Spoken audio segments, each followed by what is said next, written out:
Hello everyone, good evening. कैसे हैं आप लोग? सो आई होप सब अच्छे होंगे। मेरा नाम है अजय और आज हम लोग गैस का पार्ट नंबर 2 पढ़ने वाले। ये केमिस्ट्री का टॉपिक है। मैं आपको बता दूं कि गैस का जो लेक्चर्स हैं, एक लेक्चर मैं दे चुका हूँ, ये सेकंड पार्ट है। बाकी सॉलिड लिक्विड गैस में मैंने 3 लेक्चर दिए थे और स्पेशल गैस के ऊपर क्वेश्चन आता है। जैसे आपको पता है पंचायत अकाउंट असिस्टेंट का एग्ज़ाम हुआ था, उसमें भी गैस के ऊपर क्वेश्चन आया था।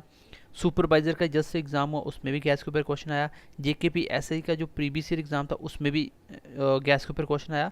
कोई भी एग्ज़ाम हो, गैस के ऊपर एक क्वेश्चन तो कंफर्म आता है, ठीक है। इसलिए हम इसको डिटेल में गैस को अलग से पढ़ रहे हैं। तो सबसे पहले हम गैस में आज जो पढ़ने वाले हैं, तो हम पढ़ेंगे नोबल गैस के बारे में। सबसे पहले आप लिख लीजिए हीलियम के बारे में, ठीक है। हीलियम के बारे में मे बी क्लास आज थोड़ी लंबी हो। उसके बाद हम बात करेंगे नियॉन की, ठीक है, नियॉन गैस की, देन आर्गन की, देन उसके बाद क्रिप्टॉन की,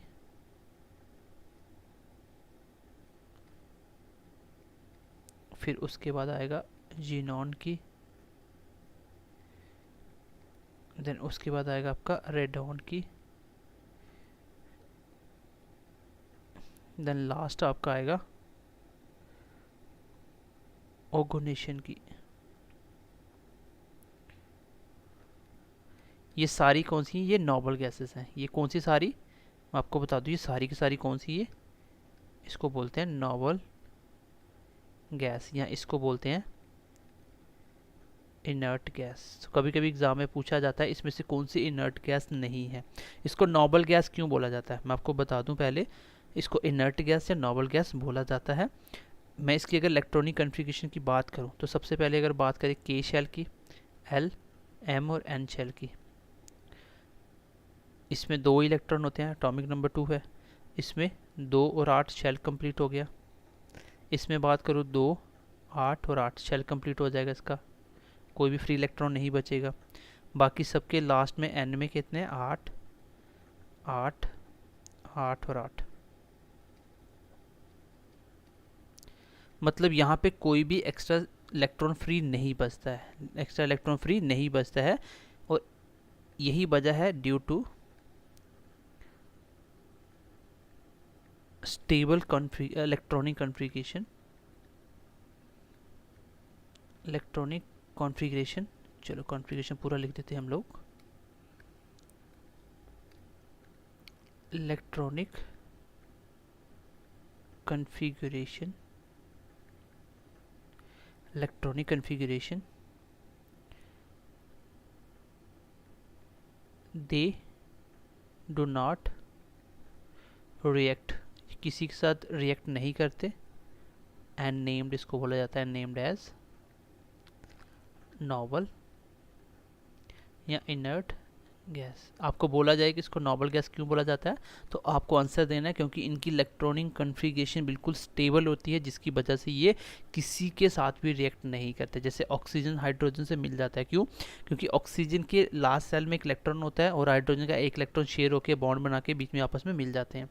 लेकिन ये वो गैसेज हैं जो किसी के साथ भी रिएक्ट नहीं करती। क्यों? क्योंकि इनकी इलेक्ट्रॉनिक कन्फिग्रेशन बिल्कुल स्टेबल होती है, इसमें कोई भी फ्री इलेक्ट्रॉन नहीं होता। तो बेसिकली हम एक एक गैस के बारे में पढ़ने वाले हैं। मैं आपको बताऊंगा कि कहाँ कहाँ से गैस में क्वेश्चन पूछे जाते हैं और कहाँ कहाँ से क्वेश्चन पूछे गए आपके, ठीक है। तो ये एक बार उतार लीजिए अच्छे से। बाकी इसके तो पीडीएफ आपको आज ही मिल जाएंगे क्लास के बाद ही, ठीक है। चलिए इसको एक बार उतार लीजिए।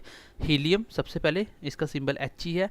नियॉन जिसका सिंबल एन ई है, और आर्गन जिसका सिंबल ए आर है। क्रिप्टॉन, जीनॉन, रेडॉन और ओगोनेशन, इन सब के मैंने सिंबल भी लिख दिए। बाकी इनके एटॉमिक नंबर मैं ऑलरेडी आपको बता चुका हूँ, ठीक है। चलिए आगे बढ़ते हैं। गैस के पहले पार्ट में मैंने आपको बता दिया था कि अर्थ में सबसे ज़्यादा एलिमेंट कौन है, गैस कौन सी है, लाइटेस्ट कौन सी है, हैवी कौन सी, मैं ये आपको बता चुका हूँ, ठीक है। चलिए सबसे पहले हम बात करेंगे किसके बारे में? सबसे पहले बात करेंगे हीलियम के बारे में।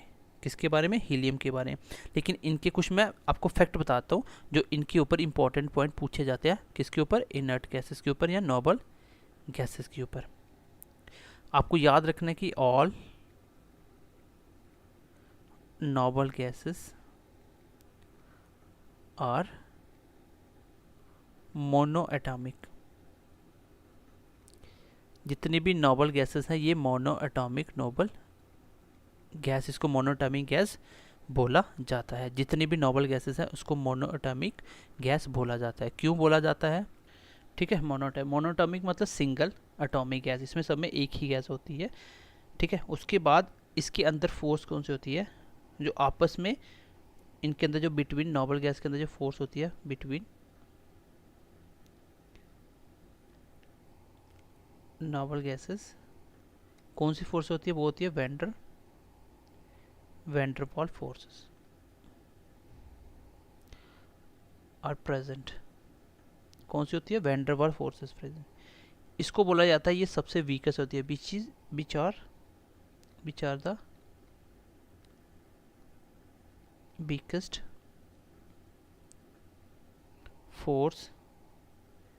forces, hence noble gases having low melting point।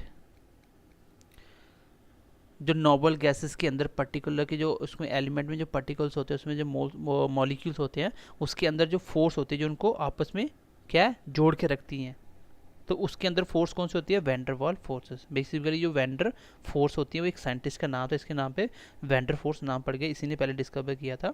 तो वैंडर फोर्सेस जो है वो सबसे वीकेस्ट फोर्स होती है। अगर एग्जाम में क्वेश्चन आया तो सबसे वीक फोर्स कौन सी होती है एटम्स के अंदर, तो आंसर देना आपको कौन सा?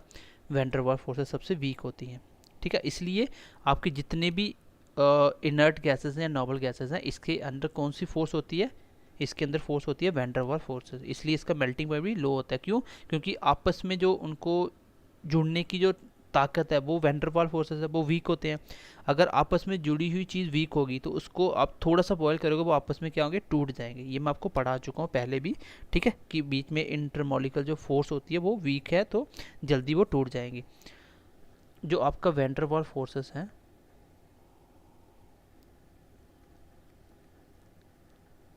वो है डायरेक्टली प्रोपोर्शनल है आपके एटॉमिक साइज की। एटम का जो साइज होता है, एटॉमिक साइज होता है, वो उसके डायरेक्टली प्रोपोर्शनल है। मतलब वैंडरवाल फोर्सेस बढ़ेगी तो एटॉमिक का साइज बढ़ेगा। ठीक है, चलिए अब सबसे पहले हम बात कर लेते हैं किसकी? हीलियम की। हीलियम के ऊपर क्वेश्चन बहुत बार पूछे जाते हैं। सबसे पहले हम बात करेंगे हीलियम के ऊपर। ठीक है, सबसे हम पहले बात करेंगे हीलियम गैस की। तो सबसे पहली गैस हमने ली कौन सी? Helium gas. ठीक है, HI एक सिंगल एल होता है इसमें,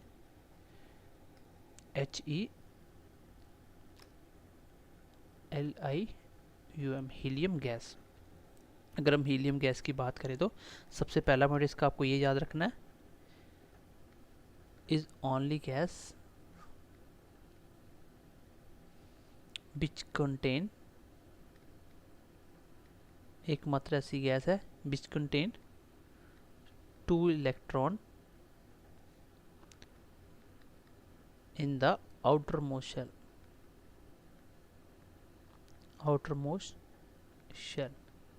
एकमात्र ऐसी गैस है जिसके आउटर मोस्ट, जो सबसे बाहर वाला शेल होता है, मैं आपको शेल पढ़ा चुका हूँ एटॉमिक साइज, जब आपको एटॉमिक स्ट्रक्चर मैंने आपको पढ़ाया था चैप्टर, उसमें मैंने आपको बताया था। ठीक है, इसके अगर हम बात करें यूजेस की, तो इसके यूजेस कहाँ कहाँ होते हैं? ठीक है, इसका इस्तेमाल कहाँ कहाँ करते हैं हम लोग रियल लाइफ में? तो सबसे पहला यूजेस लिख लीजिए। आपको पता है ये सबसे लाइटेस्ट गैस आती है। लाइटेस्ट किस में? ये लाइटेस्ट है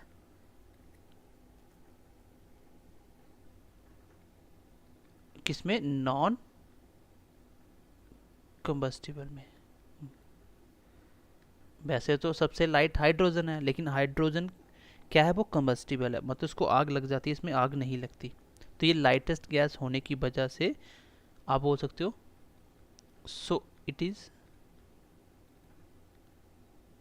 यूज्ड इन बैलून। तो क्वेश्चन एग्जाम में आएगा कि बैलून के अंदर कौन सी गैस भरी जाती है, तो आंसर क्या देना आपको? आंसर देना आपको हीलियम गैस। पूछा जाए क्यों, तो आंसर देना सर ये सबसे लाइटेस्ट होती है, ये सबसे हल्की गैस होती है, जो कैसी? Non combustible. वैसे तो हल्की गैस पूछा सबसे कौन है, तो आंसर होगा हाइड्रोजन। हाइड्रोजन सबसे हल्की है क्योंकि उसका एटॉमिक नंबर 1 है। लेकिन अगर पूछा जाए सबसे लाइटेस्ट नॉन कंबस्टिबल कौन सी है, तो आंसर होगा आपका हीलियम होगा। पूछा जाए कि बैलून में कौन सी गैस भरी जाती है तो आंसर क्या देना आपको, आपको आंसर देना है हीलियम। दूसरे नंबर पे अगर हम इसका बात करें क्या, कि जो आपके स्कूबा डाइवर्स होते हैं, स्कूबा डाइवर्स कौन होते हैं, जो आपने देखा होगा ना पानी के अंदर जाता है सिलेंडर लेके, तो वो जो सिलेंडर यूज़ करते हैं, वो जो सिलेंडर यूज़ करते हैं उसके अंदर कौन सी गैस भरी जाती है। आपको पता है ऑक्सीजन तो अकेली हम नहीं ले सकते, हम लोग बाहर जो सांस लेते हैं हम लोग एयर लेते हैं। एयर में क्या होता है, एयर में आपका नाइट्रोजन भी होता है, कार्बन डाइऑक्साइड भी होती है, ऑक्सीजन भी होता है, बहुत सारी गैसेस होती हैं। तो हम लोग डायरेक्ट एयर को इनहेल नहीं कर सकते और इसके साथ हम लोग हीलियम गैस का इस्तेमाल करते हैं। या ऑक्सीजन प्लस नाइट्रोजन तो उसमें होती है, लेकिन नाइट्रोजन की मात्रा थोड़ी कम करके हम क्या करते हैं उसमें हीलियम डाल देते हैं। ये इसलिए करते हैं, आंसर फिर सेम है, क्योंकि हीलियम गैस हल्की होती है। थोड़ा सा कॉन्सेप्ट बताता हूँ। हीलियम गैस हल्की होने की वजह से, ये आपको पता होना चाहिए, एक हेनरी लॉ है, वो कहता है कि किसी भी चीज़ की सॉल्युबिलिटी वो सीधी डायरेक्टली प्रोपोर्शनल होती है वेट के। अगर किसी चीज़ की वेट ज़्यादा है तो उसकी सॉल्युबिलिटी भी ज़्यादा होगी। इसलिए ये गैस हल्की होने की वजह से जब हम पानी के अंदर लेके जाते हैं तो ये हमारे ब्लड के साथ ज़्यादा जल्दी रिएक्ट नहीं करती है। ठीक है, अब इतनी डीप में हम नहीं जाएंगे, सिंपली आपको ये याद रखना है कि जो आपका स्कूबा डाइवर्स होते हैं वो कौन सी गैस का इस्तेमाल करते हैं ऑक्सीजन के साथ, तो आंसर देना है हीलियम गैस। क्यों, क्योंकि सर ये हल्की होती है, क्योंकि ये हल्की गैस होती है। चलिए आगे बढ़ते हैं, नेक्स्ट पॉइंट देखिए, थर्ड पॉइंट देखिए इसका।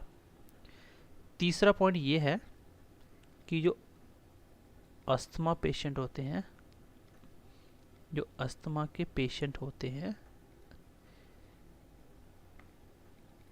वो क्या करते हैं, वो एयर में क्या होता है कि एयर में सांस नहीं ले पाते हैं क्योंकि उनको प्रॉब्लम हो जाती है, उनको ऑक्सीजन थोड़ी सी ज़्यादा चाहिए, लेकिन वो ऑक्सीजन के साथ कौन सी गैस बोलेगा मिक्स करते हैं, तो आंसर देना आपको हीलियम गैस। अस्थमा पेशेंट जो होते हैं, जो उनको आप देते हैं ना छोटा सा एक वो मिलता है, पंप मिलता है, उस पंप के अंदर देखो ऑक्सीजन के साथ हीलियम गैस मिलाई जाती है। क्यों, क्योंकि ये लाइटेस्ट होती है। क्यों ये लाइटेस्ट होती है, ऑक्सीजन के साथ पूछा जाएगा कौन सी गैस मिलाई जाती है, तो आंसर क्या देना आपको, हीलियम गैस, इसका आंसर देना है। ठीक है, चलिए उसके बाद फोर्थ पॉइंट अगर हम बात करें, इसके फोर्थ पॉइंट की बात करें तो पूछा जाएगा on the surface of the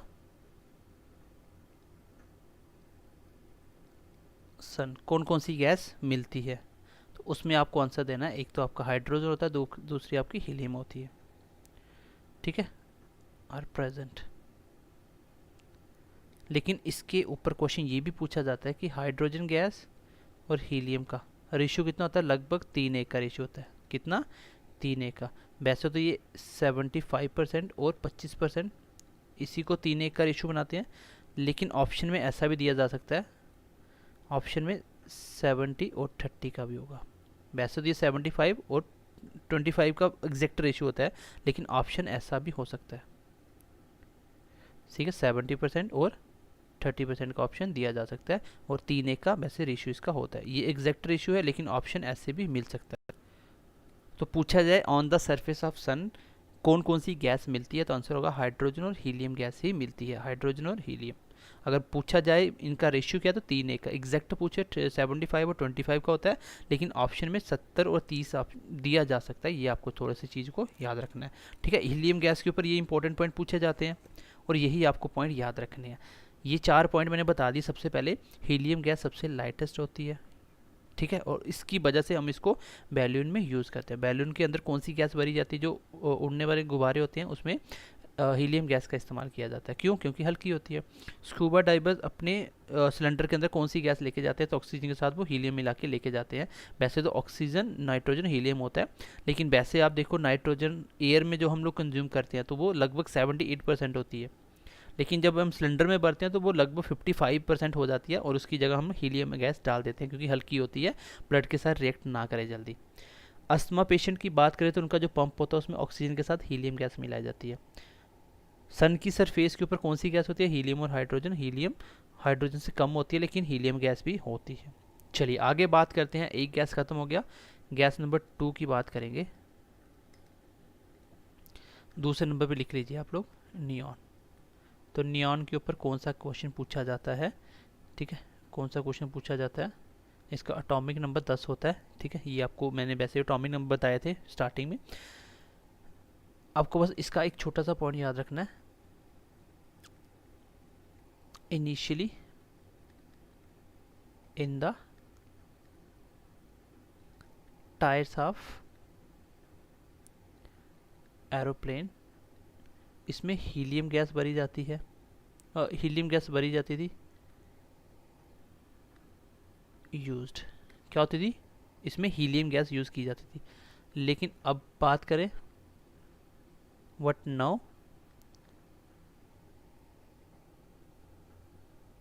but no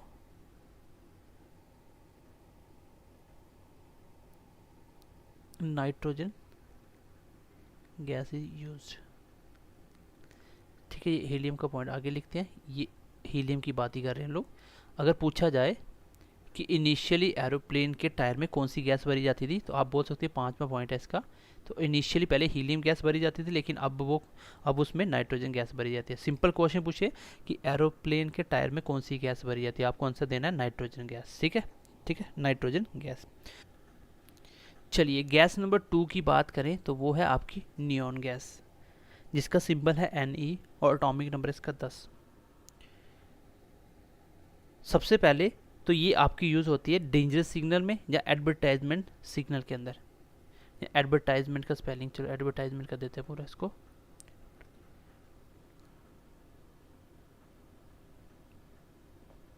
advertisement signal के अंदर, ठीक है, तो नियॉन गैस यूज़ की जाती है।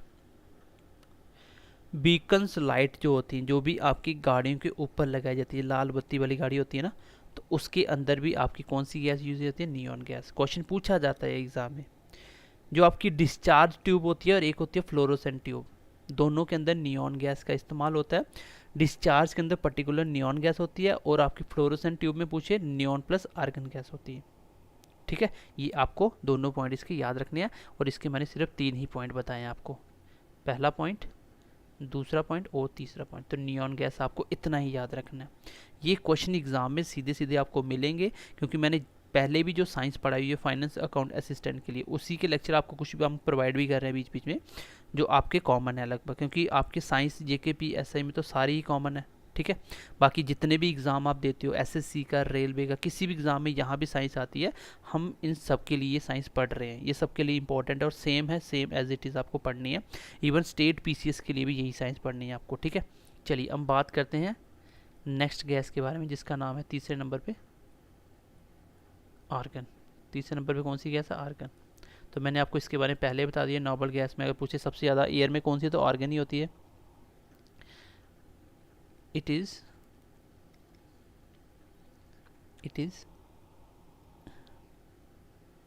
present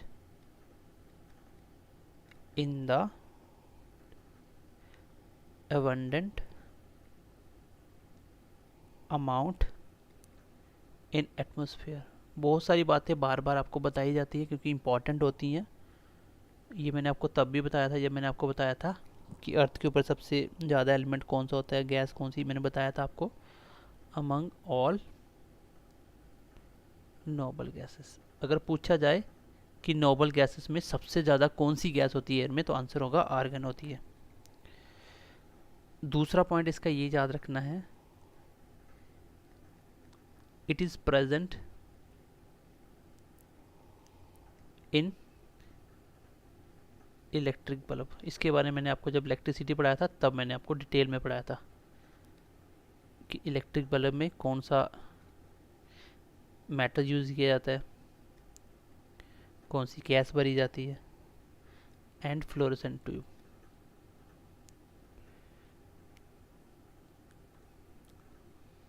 तो ये मैंने ऊपर ही बता दिया, आर्गन इसमें भी यूज़ होती है। ठीक है, क्वेश्चन पूछा जाए which of the following substance are present in fluorescent tube, मे भी ऑप्शन दे देगा neon plus sodium oxide, argon plus sodium oxide, neon plus mercury vapour, argon plus mercury vapour. तो आंसर क्या होगा, आंसर क्या होगा आपका। चलिए मैं एक क्वेश्चन लिखवा भी देता हूँ क्योंकि ये क्वेश्चन एग्जाम में पूछा जाता है। मैं आपको क्वेश्चन लिखवाता हूँ। देखो सबसे पहले क्वेश्चन लिखिए आप, क्योंकि एग्ज़ाम को एग्ज़ाम के हिसाब से ही करना होता है, जैसे ऑप्शन वैसे ही आपको चूज़ करने पड़ेंगे। ठीक है, मान लीजिए ये क्वेश्चन है, आपको पता है कि फ्लोरोसेंट में नियॉन और आर्गन दोनों होती हैं, लेकिन एक बात आपको मैं बता भी देता हूँ यहाँ पे आपको बता दूँ कि आर्गन ज़्यादा होती है एज़ कम्पेयर टू नियॉन, इसलिए आपको आर्गन वाला ऑप्शन चूज़ करना पड़ेगा। यहाँ पे देखिए, नियॉन के साथ सोडियम ऑक्साइड मिला दिया, आर्गन के साथ सोडियम ऑक्साइड मिला दिया, नियॉन के साथ मर्क्यूरी वेपर, आर्गन के साथ मर्क्यूरी वेपर। अगर इस क्वेश्चन का आंसर लगाना तो याद कर लेना ये डी पार्ट होगा, ठीक है। अगर क्वेश्चन पूछता कि येलो कलर किसकी वजह से होता है, तो येलो कलर का आंसर देना आपको सोडियम ऑक्साइड। क्या है? Sodium oxide. पूछे कि आपका जो ट्यूब के अंदर येलो कलर आता है वो किसकी वजह से आता है लाइट में, तो आंसर आना है सोडियम ऑक्साइड। सोडियम ऑक्साइड भरा जाता है, इसकी वजह से क्या होता है, सोडियम की वजह से कलर येलो होता है। नोट करके लिख लो आप, जो आपकी स्ट्रीट लाइट होती हैं उसमें जो येलो कलर होता है वो क्यों होता है, क्योंकि उसमें सोडियम वेपर यूज़ किए जाते हैं। तो जब भी क्वेश्चन में येलो कलर आ जाए तो सोडियम आपको सबसे पहले प्रेफरेंस देनी है, ठीक है। सिंपल पूछे तो इसके ऑप्शन के हिसाब से आर्गन प्लस मर्क्यूरी वेपर भरे जाते हैं, ठीक है। चलिए, ये था आपका किसके बारे में, सारा आर्गन के बारे में। आर्गन गैस के बारे में आपको दो ही बातें बताई। सबसे पहले पूछा जाए कि सबसे ज़्यादा एयर के अंदर कौन सी नोबल गैस पाई जाती है, तो आंसर होगा आर्गन पाई जाती है। और आपको पूछा जाए इलेक्ट्रिक बल्ब और फ्लोरोसेंट में कौन सी गैस भरी जाती है, तो आंसर आपको आर्गन पहले प्रेफर रखना, क्योंकि आर्गन नियॉन से ज़्यादा है। और ऑप्शन के हिसाब से ऐसे ऑप्शन आ जाए तो आर्गन प्लस मर्क्यूरी वेपर, तो आर्गन आपको नियॉन से पहले रखना है क्योंकि आर्गन ज़्यादा होता है। येलो कलर होता है सोडियम की वजह से, सोडियम ऑक्साइड। स्ट्रीट लाइट का येलो कलर क्यों होता है, क्योंकि उसमें सोडियम वेपर यूज़ किए जाते हैं। चलिए, नेक्स्ट गैस के बारे में लिखते हैं, अभी हम पढ़ने की कोशिश कर लेते हैं। इसमें 4th नंबर पे लिखिए आप क्रिप्टॉन के बारे में। किसके बारे में? क्रिप्टॉन। ये भी एक तरह की नोबल गैस है। चलिए, इसके भी मैं इंपॉर्टेंट पॉइंट लिख देता हूँ ताकि हम क्लास में ज़्यादा चीज़ें कवर अप कर पाएँ। चलिए गाइस, इसके साथ साथ मैं आपको यहीं पे इंपॉर्टेंट पॉइंट कुछ लिखवा देता हूँ, क्योंकि एग्जाम में बार बार पूछे गए ये पॉइंट। क्रिप्टॉन के लिए तो सिंपल सी बात याद रखनी है कि इनिशियली क्या होता था, जो फ्लैश लाइट ऑफ फोटोग्राफी थी, जो फोटोग्राफी में फ्लैश यूज़ करते हैं, फ़ोटो खींचते हैं, जो फ्लैश निकलती है, उसमें पहले तो क्या यूज़ किया जाता था, क्रिप्टॉन। सबसे पहले क्या यूज़ किया जाता था, क्रिप्टन गैस थी। उसमें से क्या होता था, क्रिप्टन गैस यूज़ की जाती है। लेकिन अगर हम अभी की बात करें, अभी कौन सी की जाती है, अभी यूज़ की जाती है जीनॉन। कौन सी? Xenon gas. ये आपको याद रखनी है। अगर सिंपल पूछे कि फोटोग्राफी की जो फ्लैश होती है उसमें कौन सी गैस यूज़ की जाती है नॉर्मल, तो उसमें आंसर होगा जीनॉन गैस। पहले पूछा जाए तो क्रिप्टन होती थी। अब मैंने नोट में ये पॉइंट लिखवा दिए क्योंकि एग्जाम में आए हुए थे, मैंने भी ये नोट किए हुए थे, इसलिए मैं आपको ये नोट करवा रहा हूँ, यहीं पे लिख लेना। जो हेलोजन बल्ब होता है उसके अंदर सोडियम प्लस टंगस्टन होता है। हेलोजन बल्ब वो होता है ना जो फोटोग्राफर जो मैरिज में लगाते हैं ना साइड पे, तो पीले पीले बड़े बड़े बल्ब, उसके अंदर कौन से होता है, सोडियम टंगस्टन यूज़ किया जाता है। सोडियम उसमें गैस होती है, टंगस्टन उसमें क्या होता है, उसका जो मेटल यूज़ किया जाता है। जैसे इलेक्ट्रिक बल्ब में भी ये यूज़ किया जाता है क्योंकि इसका मेल्टिंग पॉइंट बहुत हाई होता है। क्लोरोफिल जो होता है उसमें मेटल यूज़ होता है, कौन सा, मैग्नीशियम का। क्लोरोफिल में मेटल कौन सा यूज़ होता है, मैग्नीशियम का। उसके बाद पूछा जाता है हार्डनेस ऑफ वाटर, जो पानी जो हार्डनेस होती है, कठोरता होती है, वो किसकी वजह से होती है, due to calcium and magnesium. Calcium या मैग्नीशियम दोनों में कोई भी ऑप्शन आ जाए या बहुत, ठीक है। तो कैल्शियम और मैग्नीशियम जो पानी में होता है उसी की वजह से हार्डनेस ऑफ वाटर होता है। जो सी वाटर होता है, समुद्र का पानी जो हार्ड क्यों होता है, उसमें मेटल होता है, कौन कौन सा, सोडियम होता है, कैल्शियम होता है, मैग्नीशियम होता है। Sodium, calcium, magnesium. अगर सोडियम ऑप्शन में नहीं मिला तब आपको कैल्शियम मैग्नीशियम लगाना है। तो कैल्शियम मैग्नीशियम ऊपर भी आ गया था, हार्डनेस ऑफ वाटर। और जो समुद्र का पानी हार्ड होता है वो किसकी वजह से होता है ज़्यादा, सोडियम की वजह से। सोडियम नहीं मिले तो कैल्शियम मैग्नीशियम ऑप्शन लगा देना। इस पेज को मैं एक बार रिवाइज कर देता हूँ, ठीक है, पीछे भी कर देता हूँ। यहाँ पे मैंने आर्गन पढ़ाया, मैंने बताया सबसे ज़्यादा नोबल गैस एयर जो पाई जाती है एयर में। उसके बाद ये इलेक्ट्रिक बल्ब में भी होती है, आपको मैंने बताया था, फ्लोरोसेंट ट्यूब में भी होती है। चलिए, मैंने क्वेश्चन बताया, यहाँ से दोनों एक्सप्लेन कर दिए। क्रिप्टॉन के बारे में एक ही बात याद रखना कि आपकी जो फोटोग्राफी की फ्लैश लाइट है उसमें यूज़ की जाती है। और फोटोग्राफी से ही मुझको ये याद आई, ये सारे पॉइंट यहाँ पर मैंने ये लिखवा दी। ये देखिए आगे पॉइंट, ये सबसे इंपॉर्टेंट है। जो फोटोग्राफी की फिल्म होती है, जहाँ पे फोटो आपका फ़ोटो एल्बम बना के देता है, उस फिल्म के अंदर जो फिल्म यूज़ की जाती है वो होती है सिल्वर ब्रोमाइड की। जो फिल्म यूज़ की जाती है उसको वो कौन सी है, सिल्वर ब्रोमाइड की। ये क्वेश्चन भी एग्जाम में आया। उसमें जो एसिड यूज़ किया जाता है फ़ोटो को बनाने चिपकाने के लिए वो होता है आपका एक्सोलिक एसिड। और जो फ़ोटो को फिक्स किया जाता है ऊपर, तो उसमें उसके लिए क्या यूज़ करते हैं, उसके लिए यूज़ करते हैं सोडियम सल्फेट। ये तीनों की तीनों पॉइंट बहुत इंपॉर्टेंट एग्जाम में पूछे गए हैं। जो फोटोग्राफी की फिल्म होती है उसमें फिल्म में क्या चीज़ यूज़ की जाती है, आंसर होगा सिल्वर ब्रोमाइड। एसिड होता है एक्सालिक एसिड, और फिक्स किससे की जाती है, सोडियम सल्फेट से। उसके बाद पूछा जाता है कि जो वाटर इंक होती है उसमें कौन सा मेटल यूज़ किया जाता है। तो बेसिकली उसमें कौन सा कंपाउंड यूज़ करते हैं, जिसको आप बोल सकते हो, ठीक है 1 मिनट वेट करना आप।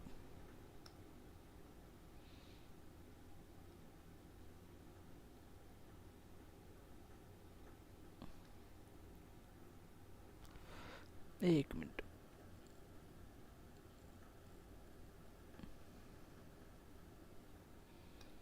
चलिए इस लिख लीजिए, जो वाटर इंक यूज़ की जाती है वो कौन सी होती है, वो आपकी होती है basically silver nitrate, AgNO3, silver nitrate. ये क्वेश्चन भी एग्जाम में पूछा गया था, ठीक है, ये क्वेश्चन भी एग्जाम में पूछा गया था कि वाटर इंक जो आप लोग बोर्ड डालने जाते हो तो जो आपकी उंगली के ऊपर इंक लगाते हैं ना, वो कौन सी इंक होती है, सिल्वर नाइट्रेट होती है। आर्टिफिशियल रेन के लिए कौन सा कंपाउंड यूज़ किया जाता है, तो आंसर होगा सिल्वर आयोडाइन, AgI। सिल्वर का सिंबल होता है Ag और आई मतलब आयोडाइन। सिल्वर आयोडाइन यूज़ किया जाता है आर्टिफिशियल रेन के लिए, नकली रेन के लिए ये वाला हम लोग कंपाउंड यूज़ करते हैं। वाटर इंक किसकी होती है, सिल्वर नाइट्रेट की। फोटोग्राफी की फिल्म को मैं बता दिया, एसिड बता दिया, फिक्स किससे होता है वो भी बता दिया, वाटर इंक बता दिया, और आपको आर्टिफिशियल रेन के बारे में बता दिया। ये इंपॉर्टेंट था इसलिए मैंने ये पॉइंट यहीं पे बता दिए, हो सकता है बाद में स्किप हो जाए गलती से, इसलिए मैंने बता दिया आपको सारे पॉइंट, ठीक है। चलिए आगे बढ़ते हैं। अभी हम बात करेंगे किसकी, जीनोन की। किसकी बात करेंगे अभी हम, तो ये है हमारा कौन सा, 5 में गया था ना, 4 तो हमने पढ़ ली, एक हाइड्रोजन हीलियम पढ़ ली, नियॉन पढ़ ली, आर्गन पढ़ ली, क्रिप्टॉन पढ़ ली। अब हम पढ़ेंगे किसके बारे में, जीनोन के बारे में। तो इसके बारे में मैं आपको थोड़ी सी इंपॉर्टेंट बातें बताता हूँ, ठीक है, इससे कंपाउंड बनते हैं काफ़ी। चलिए सबसे पहले यहाँ से मैं आपको कुछ पॉइंट बताता हूँ। ये आगे आपका सेंटर न्यूक्लियस, जिसमें क्या होता है, प्रोटॉन और न्यूट्रॉन होते हैं, और साइड में इलेक्ट्रॉन घूमते हैं। बेसिकली जो जीनोन के जो आउटर मोस्ट इलेक्ट्रॉन है ना, जो आउटर मोस्ट इलेक्ट्रॉन है, outer most electron,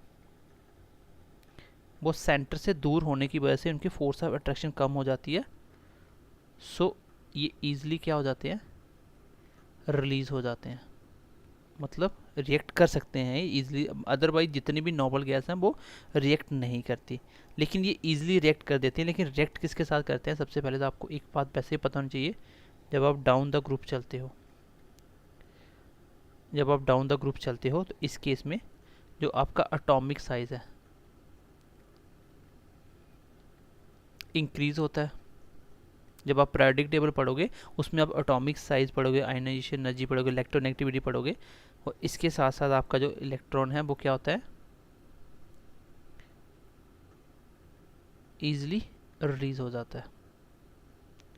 atomic size क्या होता है, जैसे ये सेंटर है तो 2 इलेक्ट्रॉन तो एक पहले सेल में कंप्लीट, दूसरे सेल में 8 आते हैं तो दूसरे में 10 हो गए टोटल, फिर ज़्यादा हो जाएंगे तीसरे में चला जाएगा, तो इसका एटॉमिक नंबर 54 के करीब होता है। इसलिए ये क्या होता है, ये सेंटर से दूर चला गया, क्योंकि जैसे जैसे पीरियड नीचे, पीरियड ऐसे चलते हैं, ग्रुप ऐसे चलते हैं, तो पीरियड में और ग्रुप में नीचे जाओगे तो एटॉमिक साइज बढ़ता चला जाएगा, एटम का साइज बढ़ता चला जाएगा, ठीक है, जिसकी वजह से इलेक्ट्रॉन भी ईजिली आपके क्या होंगे, रिलीज होना शुरू हो जाते हैं। ये बेसिकली जो आपका जीनोन गैस है, जो आपकी जीनोन जो बॉन्ड बनाती है, ये किसके साथ बनाती है, सबसे पहले ये मैक्सिमम बनाती है आपकी फ्लोरीन और ऑक्सीजन के साथ, फ्लोरीन और ऑक्सीजन के साथ। पहला क्वेश्चन तो ये पूछा जाता है कि जो जीनोन है वो किसके साथ बॉन्ड बनाती है, वो फ्लोरीन और ऑक्सीजन के साथ बॉन्ड बनाती है।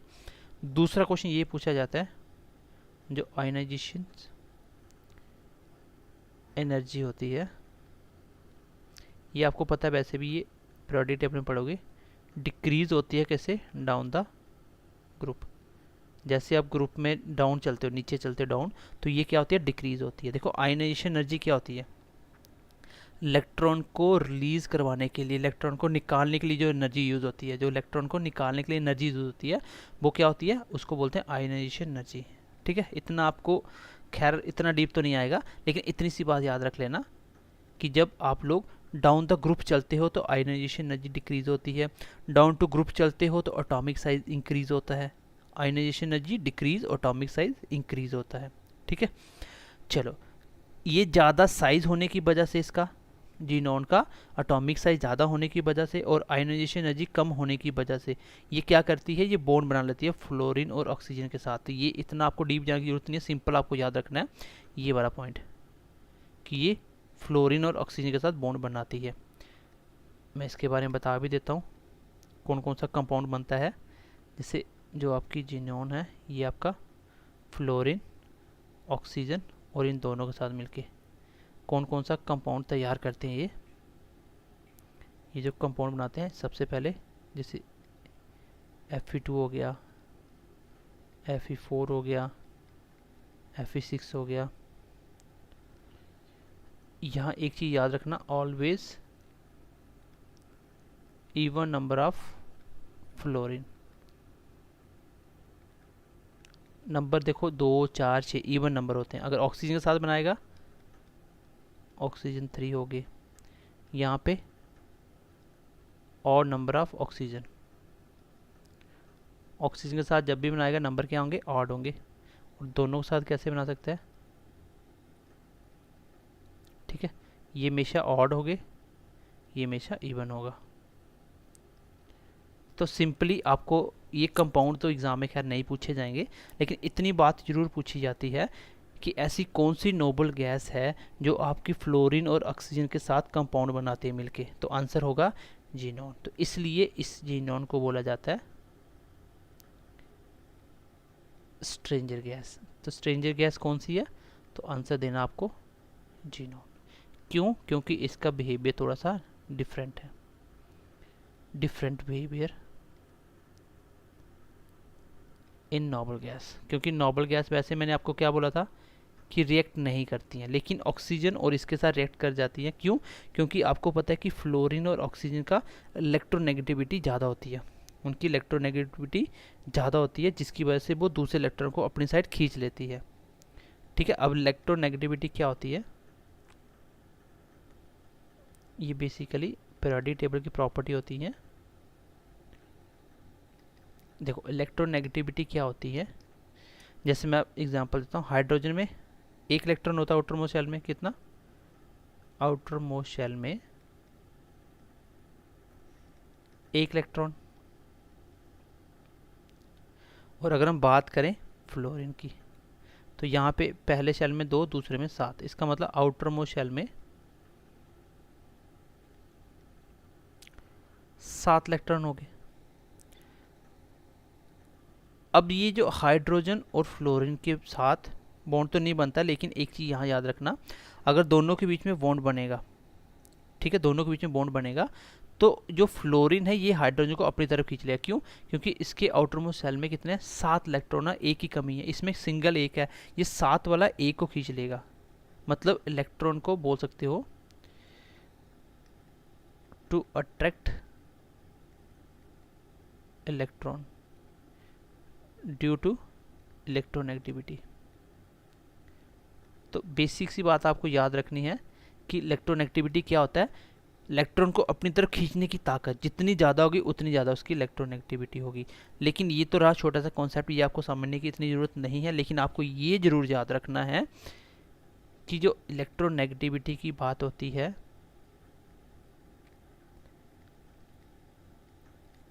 वो सबसे ज़्यादा होती है फ्लोरीन की, फिर आती है ऑक्सीजन, फिर आता है नाइट्रोजन, फिर आता है आपका chlorine, then bromide, then iodine. ठीक है, सबसे ये पूछा जाए तो ये क्या है, ये लेस इलेक्ट्रोनेगेटिविटी है। और इसको पूछा जाए सबसे ज़्यादा, तो एग्ज़ाम के पॉइंट ऑफ व्यू से इतनी सी बात याद रखना कि सबसे ज़्यादा इलेक्ट्रोनेगेटिविटी किस में होती है, फ्लोरीन में होती है। किस में होती है, फ्लोरीन में होती है। ठीक है, जो आपकी इलेक्ट्रोनेगेटिविटी है, हो सकता है ये आपको बोरिंग लग रही हो, ये इन्वर्सली प्रोपोर्शनल होता है एटॉमिक साइज की। लेकिन मैं यहाँ से सीधे सीधे पॉइंट बताता हूँ जीनोन के बारे में आपको क्या याद रखना है। सबसे पहले याद रखना है कि जीनोन जो है वो बॉन्ड बनाती है फ्लोरीन और ऑक्सीजन के साथ। क्यों, क्योंकि इनकी इलेक्ट्रोनेगेटिविटी ज़्यादा होती है। क्यों, इनकी इलेक्ट्रोनेगेटिविटी ज़्यादा होती है और ये सेंटर से दूर होने की वजह से, न्यूट्रॉन की दूर होने की वजह से इनका जो आउटर मोस्ट शेल के इलेक्ट्रॉन है वो ईजिली रिलीज हो सकते हैं। और ये कॉन्सेप्ट होते हैं atomic size, ionization energy, electronegativity, ये होता है आपका पीरियोडिक टेबल की जब प्रॉपर्टी पढ़ते हो तब पढ़ोगे आप लोग। तो एटॉमिक साइज इंक्रीज डिक्रीज कब होता है ये तो आप पढ़ोगे ही, वैसे अभी के लिए याद रख लो। Down the group atomic size increase होता है और down the group ionisation energy decrease होती है, एटॉमिक साइज इंक्रीज होता है, सॉरी, ठीक है। उसके बाद अगला पॉइंट याद रखना, ये कंपाउंड आपको याद रखने की जरूरत नहीं है, लेकिन याद रखना कि सिर्फ ऑक्सीजन और फ्लोरीन के साथ ही कंपाउंड बनाते हैं। ये पॉइंट याद रखना कि स्ट्रेंजर गैस किसको बोला जाता है, नोबल गैस में स्ट्रेंजर गैस कौन सी है, तो आंसर होगा जीनॉन।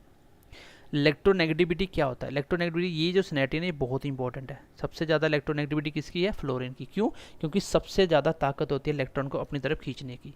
अब ये फ्लोरीन हाइड्रोजन को अपनी तरफ खींच लेगा, ठीक है। तो ये तो होगी बात इसकी। और यहाँ से फ्लोरीन और ऑक्सीजन, दो ही पॉइंट याद रखना, सबसे ज़्यादा इलेक्ट्रोनेगेटिविटी किसकी है, फ्लोरीन। ये क्वेश्चन एग्जाम में पूछा जाता है। सबसे कम यहाँ पे आयोडीन की। तो आई होप कि यहाँ तक आप समझ पाए होंगे, ठीक है, ये यहाँ तक आप समझ पाए होंगे। अब नेक्स्ट क्लास में हम लोग क्या पढ़ेंगे, चलिए एक गैस और पढ़ देते हैं नॉर्मल में, फिर हम अगली क्लास में पढ़ेंगे। नेक्स्ट गैस लिख लीजिए, रेडॉन के बारे में। ये कैसी गैस है, ये एकमात्र गैस है noble, it is a radio active. ये एकमात्र रेडियो एक्टिव नॉबल गैस है। पूछा जाए रेडियो एक्टिव नॉबल गैस कौन सी है, तो वो आंसर कौन सा होगा, रेडॉन होगी। दूसरी चीज़ याद रखना, स्किन डिजीजेस के लिए यूज्ड रेडियोथेरेपी, यूज्ड इन, चलिए मैं लिख देता हूँ इसको, यूज्ड इन रेडियो थेरेपी। तो स्किन डिजीज के लिए जो रेडियो थेरेपी होती है उसमें भी आपकी रेडॉन गैस यूज़ की जाती है।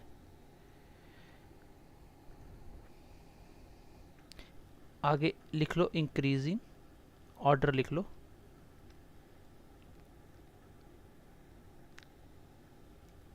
Nobel gas in atmosphere.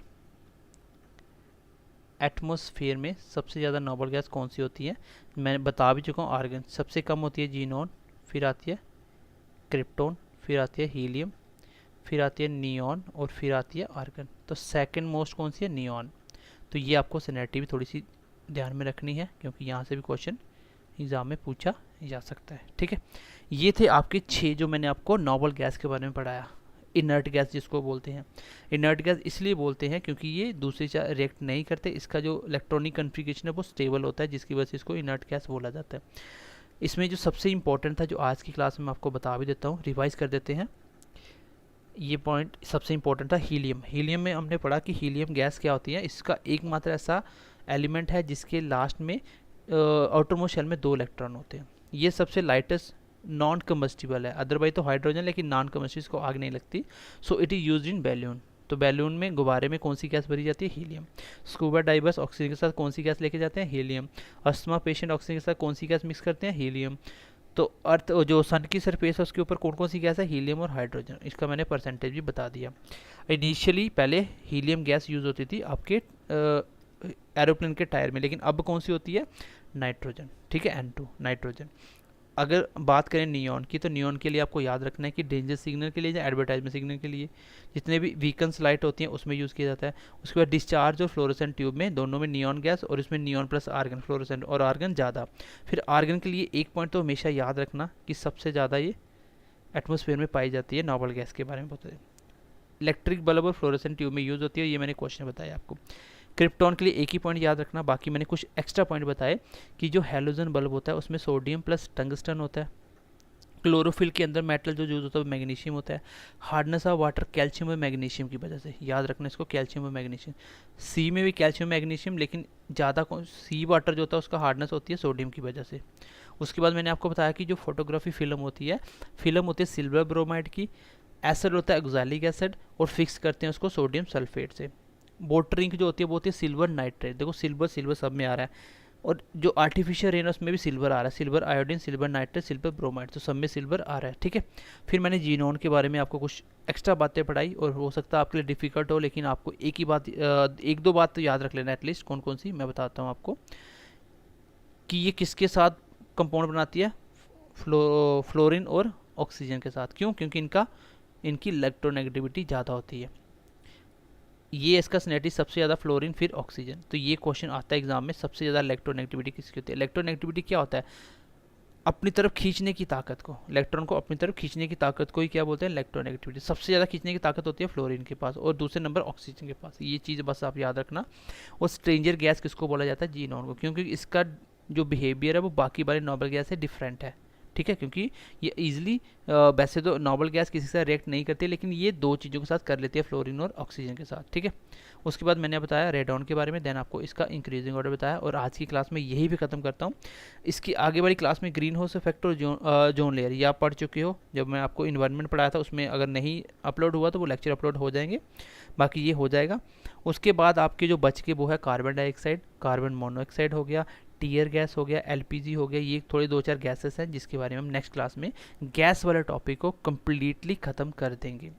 And I hope कि आज की क्लास भी आपको अच्छी लगी होगी। चलिए मिलते हैं कल की क्लास में, तब तक के लिए ध्यान रखिए अपना, बाय बाय, टेक केयर। और हाँ, मैथ की क्लासेस भी थोड़े दिन से रुकी हुई थी। ठीक है, अब हम मैथ की क्लासेस भी स्टार्ट करने वाले हैं। मैं थोड़ा सा फोकस कर रहा था पॉलिटी के ऊपर, और साइंस तो वैसे भी आपको मिलती रही है बीच बीच में, और वो मिलती रहेंगी। अब आपका टाइम भी बढ़ गया है, ये आपके लिए गुड न्यूज़ है, और ये सिलेबस आपके बहुत अच्छे से ख़त्म हो जाएंगे। ठीक है, जो इंपॉर्टेंट चीज़ें हैं, बाकी जो हमारे पास ऑलरेडी कंटेंट चीज़ें हैं वो हम बीच बीच में यूज़ कर रहे हैं। सो बाय बाय, टेक केयर।